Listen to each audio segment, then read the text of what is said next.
David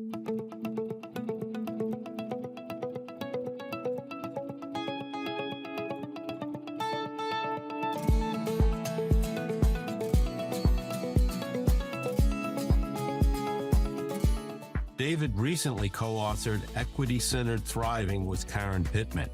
It's a groundbreaking piece of work that you'll find on our website.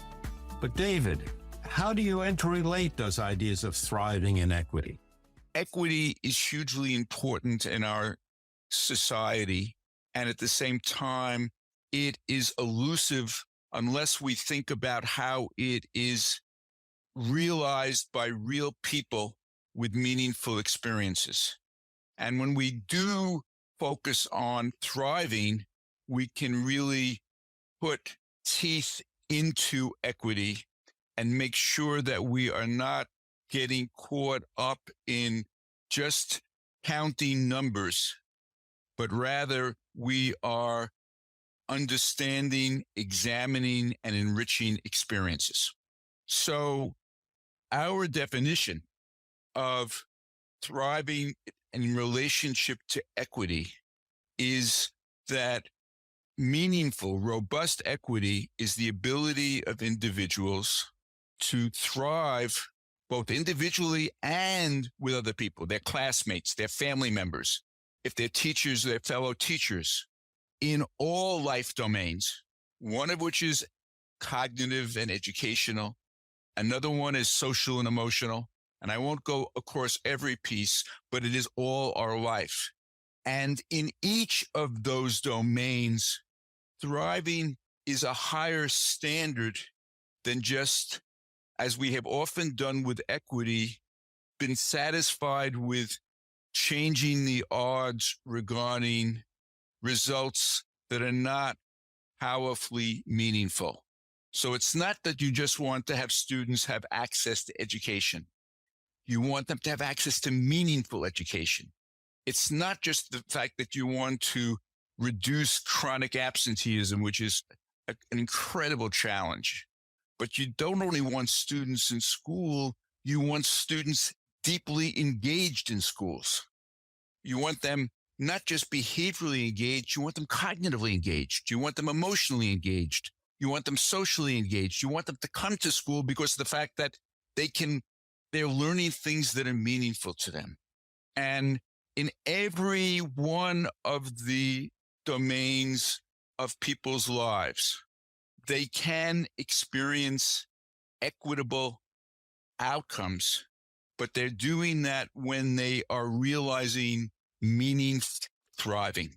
David, those are important concepts. And as I mentioned before, a fundamental shift in our thinking on that. But how do schools implement those ideas? You've mentioned to me before that you have some sites going on. Yeah. Well, Rich, I just literally yesterday came back off the plane from visiting a community school in California, in Los Angeles, that was created by a partnership of the teacher union, the local community in Koreatown, and UCLA, the UCLA Community School, that is located in the Robert Kennedy School Complex, which is the place where, unfortunately, he was assassinated. And in that school that has existed since 2009, that is producing very meaningful long-term outcomes in terms of the number of students who go to that school, who stay in that school, who graduate from that school, and go on to college, university, and meaningful results. What I saw was a place that was actualizing and embodying that. And it was doing so because of the fact that it was not only attentive to the whole student, but they were attentive as well to the whole adults who support that student, to the teachers, to the staff, and to the families. And it was doing so because of the fact that it did not just focus on what was happening in the school in terms of learning, but it understood that what is happening to a young person as a learner 24/7 affects what happens in school. At the same time, what happens in school affects what happens elsewhere. And they've worked together to do things that create, have involved how do you support students' social and emotional learning? How do you support deeper learning for students? How do you support student well-being? And so, for example, if we just talk about student well-being in relationship to academics and deeper learning, as a staff, they talked and discussed how could they respond to students both during COVID when they were reaching out and making calls, but when people were coming back and they recognized what was happening, and they said, we're never going to give up on our focus on academics, but we have to double and triple down on well-being, because we understand the fact that if we can't address the students' emotional needs, we're not going to get to the other issues. And they did it in a way that embodied ongoing, active, participatory leadership in governments, where most of the ideas were being generated and tested from teachers, including the teacher union, family members who were actively involved, community representatives who were actively involved, young people, and the administrators who have sustained with the school were deeply committed to embodying and actualizing distributed leadership. And what I discovered in the school, and I was not looking for it, was the school was also functionally an ongoing community of practice. It wasn't just that people came together as they sometimes formally came together to discuss a particular issue. The culture of the environment that had been created through this led to this happening. And to just sort of end this touch of how a place is embodied, I met with mothers who both, after one child came there, sent another and another, and who have sustained the course to see their children enter in kindergarten and graduate through college. Or let me just give you one more example. In this school, students stay with the same teachers for multiple years. Then they go into another groupings with the same teachers, and you have what we know in education is called looping, but it's not just 1 year, it's multiple years. And what it does for students is it makes things much more predictable, but it does the same for families because they're developing a relationship with the teacher. And it does the same for teachers who have talked to me in my interviews with them regarding the fact that they know the family. So it makes it easier for them to reach out to the family, to both support the family or get the support of the family. And if I had more time, Rich, I would go further, but this is walking, taking those steps. Not all places have the type of negotiated arrangement between the teacher union and the district that ended up giving this school some of the flexibility that often doesn't exist in systems, so they could be very, very creative. But at the same time, every teacher and every principal and every superintendent and every family member with other family members can be taking some of the individual steps that move in that direction. A lot of what you're outlining is coming up on the generic phrase of portrait of a learner and portrait of a graduate, how people are interacting and working together to identify what they're trying to achieve. Exactly. And if you understand that what you're trying to achieve is not just somebody who has accumulated credits, not just somebody who manages to graduate, but somebody who is graduating. And I now want to go back to equity and thriving again.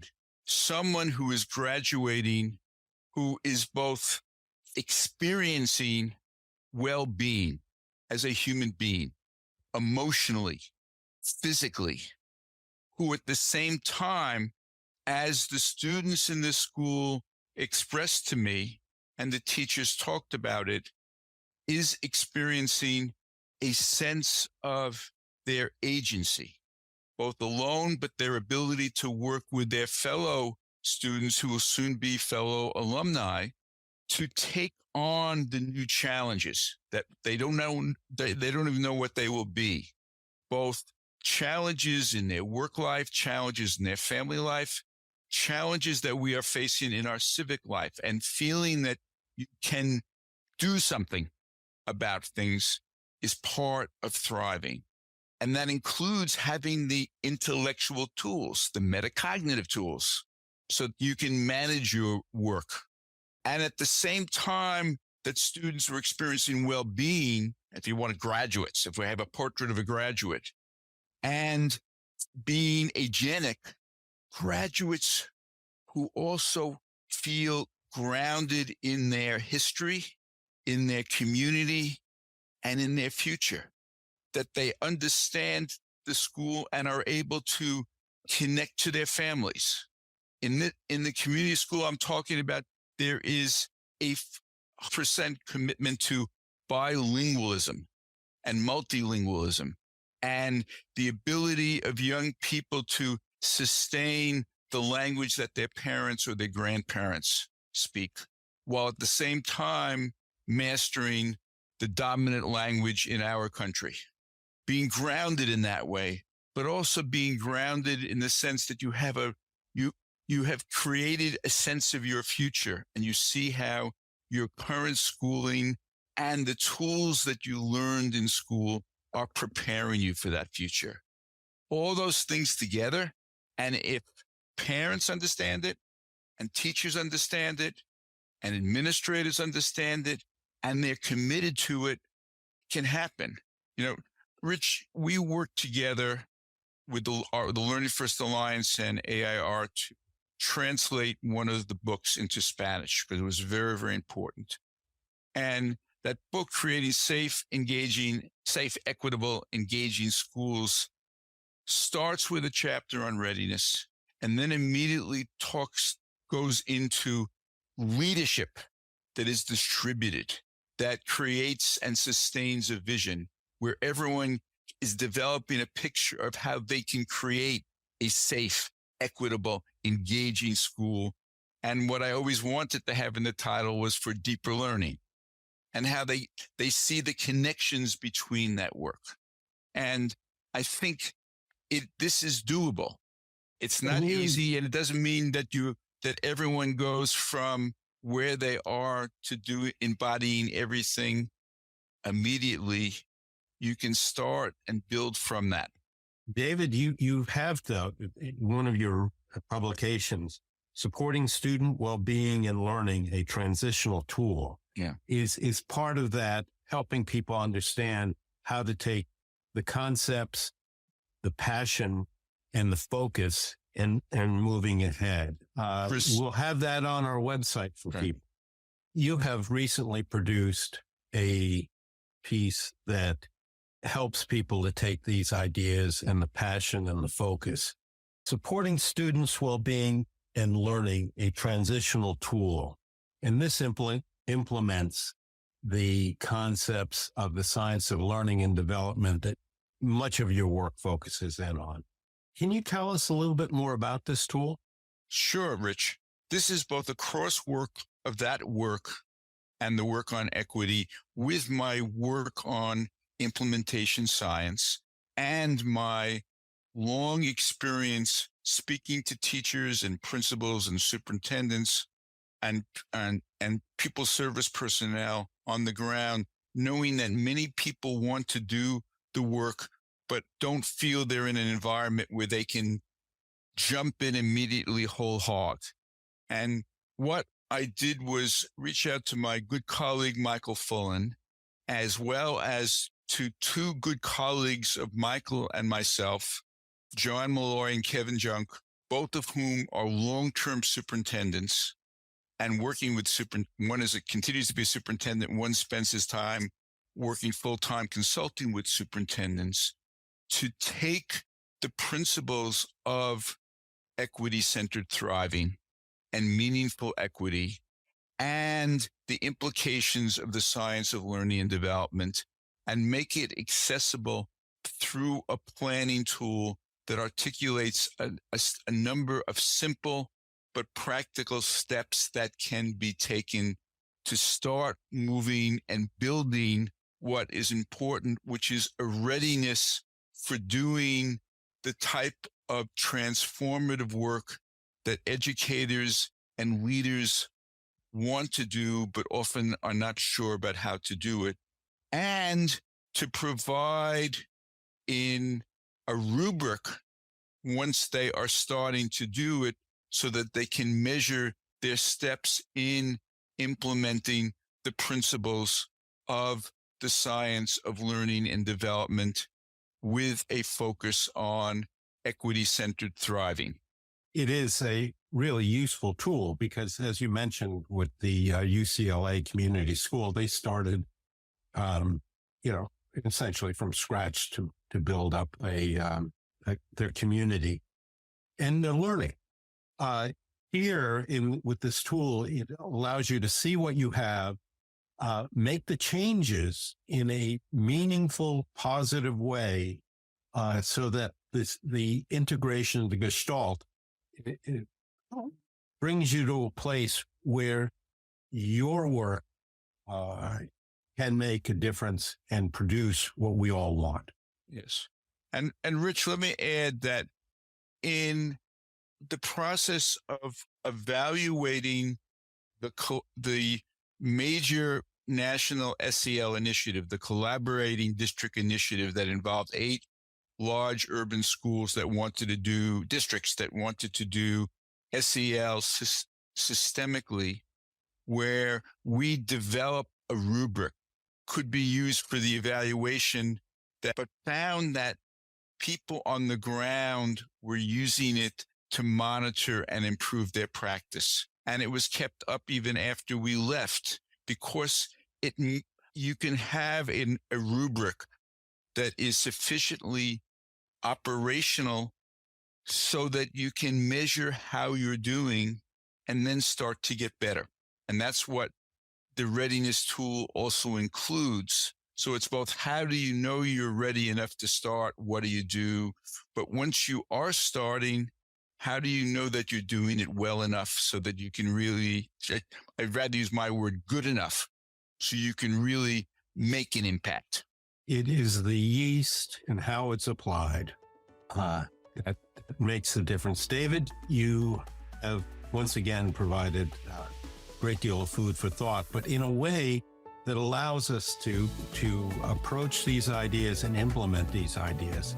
Thank you for your time and your energy. We will have these references on our website.